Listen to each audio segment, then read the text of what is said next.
Welcome to Jainam Software. In this video, I am going to explain. This is just a setting that needs to be explained. During trainings, customer is asking, how can we see the loan search results in a tabular format? As of now, how can you see the loan? For example, this is a loan. You can see it in a page format like this, one below the other, like settlement, one below this is a page where you can see all the parts of the loan, or all the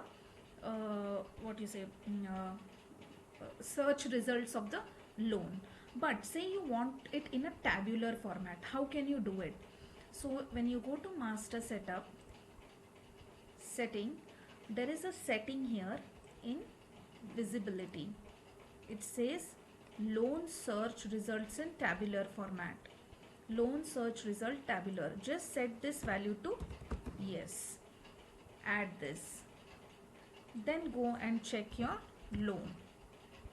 This is really simple, but sometimes see, this is how you get to see in a tabular format, in the form of a table and not in the form of a page. So this is coming in tabs and it is in a table format.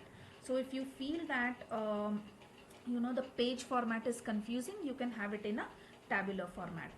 So this is a setting which shows you how loan search result can be seen in a tabular format. Thank you so much friends for watching this video, and have a nice day.